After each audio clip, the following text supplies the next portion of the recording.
If you are under the age of 18 and are watching this video, please stop now. This content was not intended for you.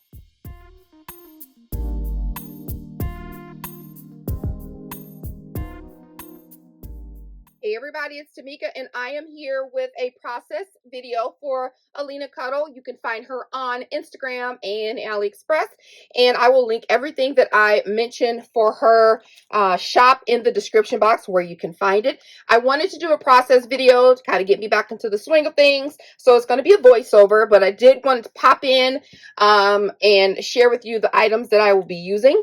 I'm using her acrylic block, one of the sets. One of the items from the set. I'm using this stamp set. I'm going to go with the Love is in the Details. Really pretty. I'll also link the haul videos that I've done with the items that I'm sharing with you. I'm using this stamp set as well. I'm going to end my card with the Created with Care and the little scissors there as a little signature on my card. I'm going to grab one of these leaf dies. I love leaves. They're so pretty and they add so much to your project. I'm also going to add this really pretty rose flourish bouquet. So cute. I'm going to use one of the stencils from this stencil set. And then I'm also going to use, which I absolutely love, these little flat back pearls. So we're going to go ahead and get started. There are other things that I'm using in this video as well. If you're interested in those items and they're not listed in the description box, leave a comment and let me know, and I will try to find those things for you. So without further ado, let's get started with the process tutorial. I'm going to start out with heavyweight cardstock cut down to 7 by 3.5 and score it in half lengthwise. I'm using some blue cardstock from Cardstock Warehouse. That's 6 7/8 by 3 3/8. And then I'm going to use another piece of heavyweight cardstock by 6 3/4 by 3 1/4, and I've done some stitching all around the edges. So get your papers prepared.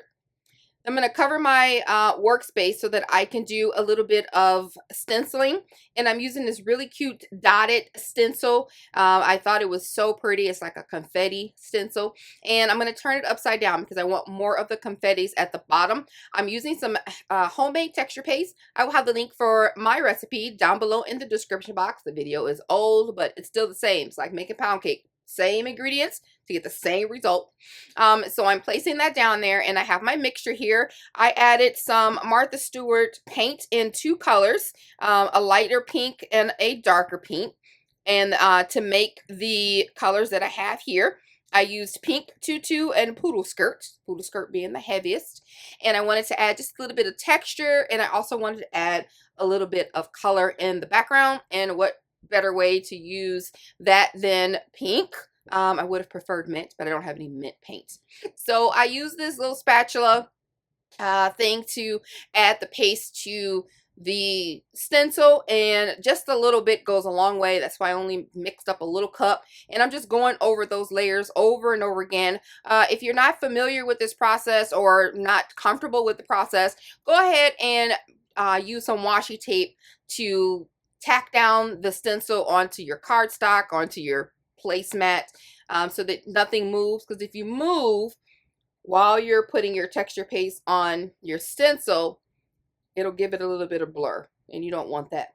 So after you've patted this over a couple times and get the depth of texture that you want, go ahead and scrape off the excess. I don't save this excess. I did make another card, so I do have a little bit left that I just tossed. So that's why I only mix a little bit at a time. So pull that up, and then go ahead and move that out of the way so that you can clean off your surface. You always want to clean off your stencil, and so that you can use it for the next time. So I always clean off my little edges there, anything that would have gotten past the mark. And look how cute it is.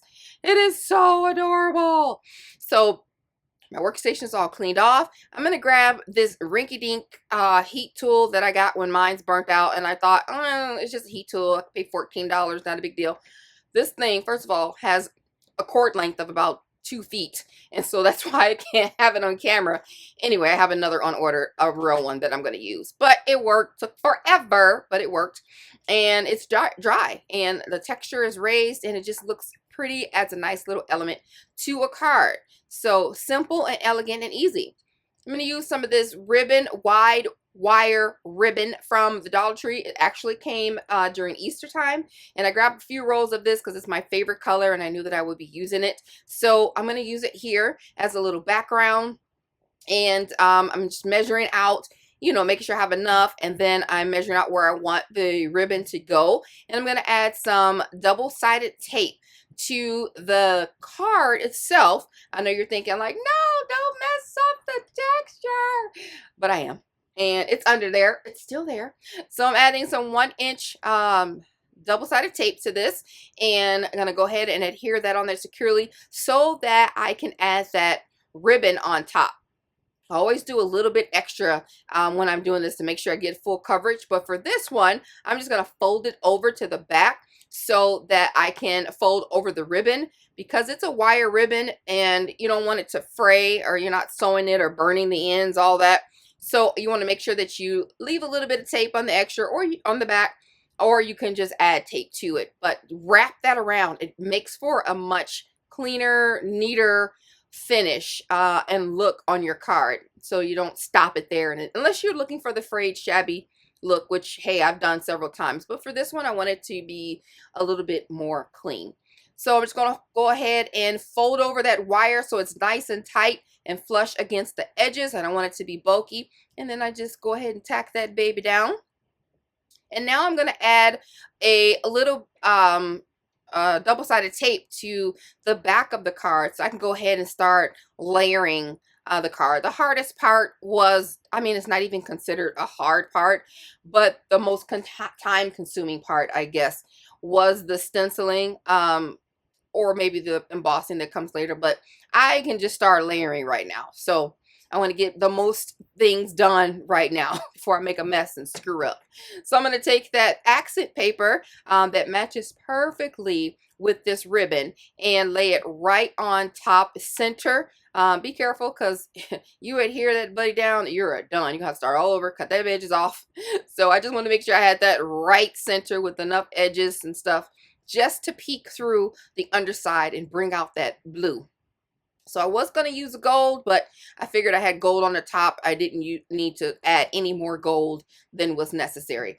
By the way, the gold paper that I'm using in here is also mirror gold paper from Cardstock Warehouse, which is what this little piece here. This is 1 5/8 by 3 3/8, and then the layering white cardstock is 1 1/2 by 3 1/4.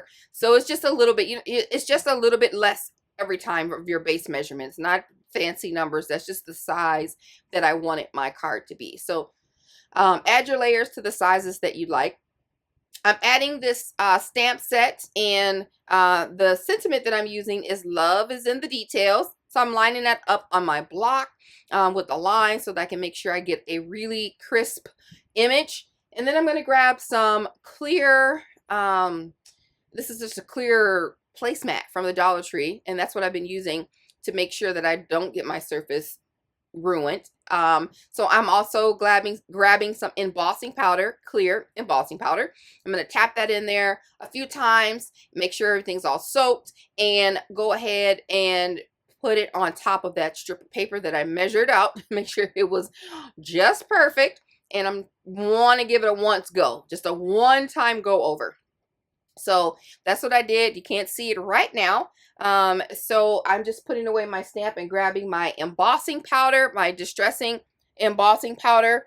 And I'm going to add that to my stamp, and look how gorgeous that is. Now that is beautiful.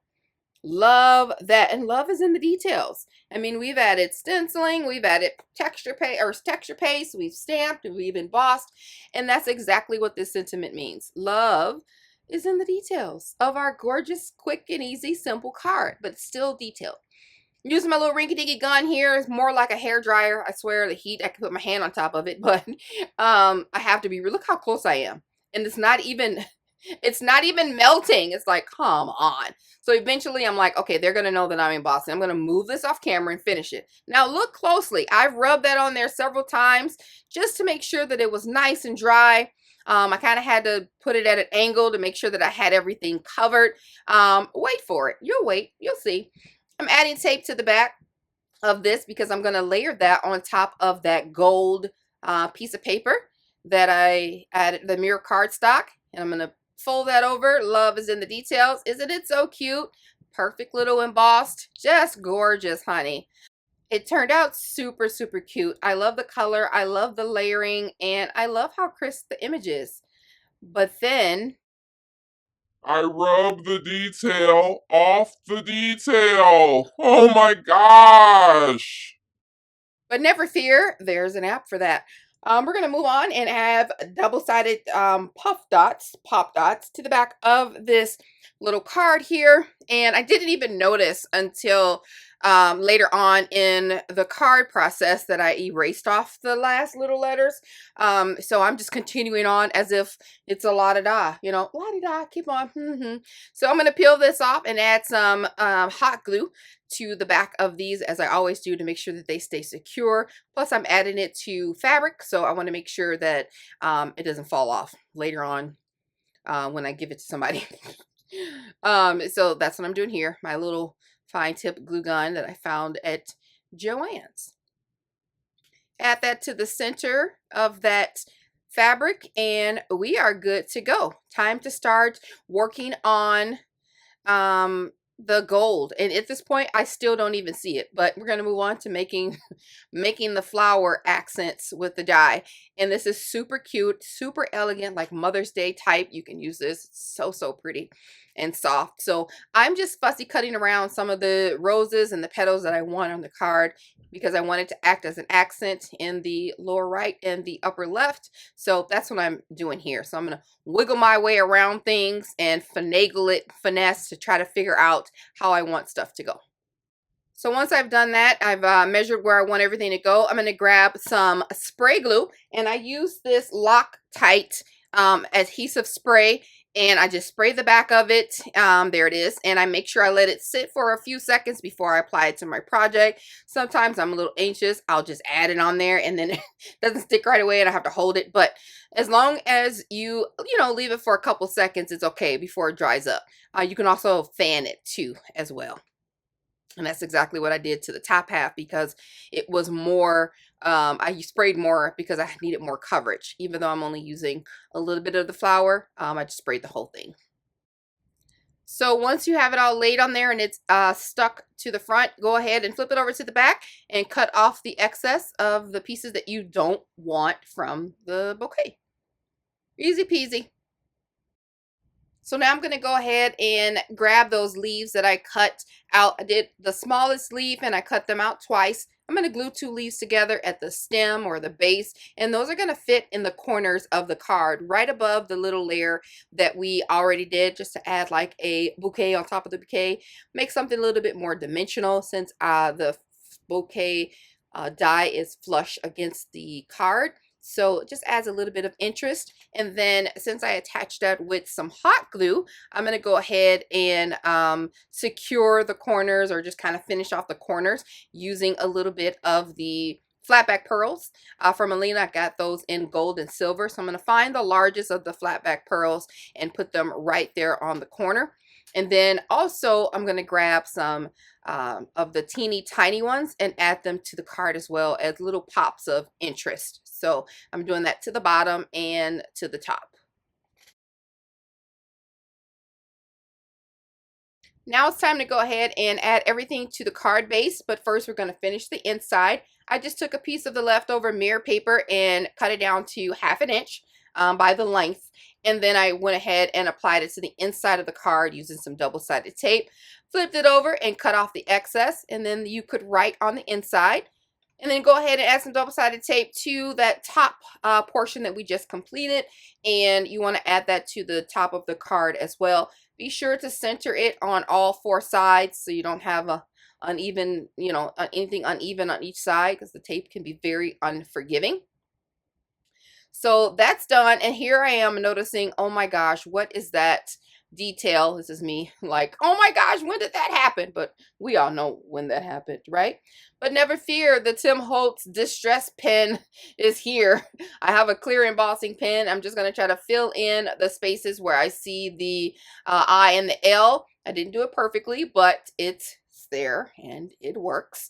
And I am just going to grab my little mat again, try to stay right on top of the card with the embossing folder, kind of filled it in a little bit. I'm going to clean up the connection a little bit and go ahead and grab my hanky dinky heat tool and fix it so it doesn't look bad. I mean, I think I did a good job considering that I found out about it super late. So I don't know why you guys didn't share that with me before I continued making the rest of the card. Speaking of the rest of the card, I'm going to use this stamp set to finish off the back. And I always like to stamp my stamps on scrap pieces of paper just to make sure, especially when they're new, make sure I've done it, you know, correctly and how it looks. Look how perfect that is. That looks great. Using some jet black ink. Oop, I didn't put enough pressure, but now I realize I got to make sure I put the pressure. And I've already stamped it to sample it. I put it on the card and pull it up, and I'm like, I'm done. I'll cover it later. All right, thank you guys so much for watching. I appreciate you all. Please, if you like this video, press the like button and leave a comment down below. Thank you for watching, and I'll talk to you soon. Bye.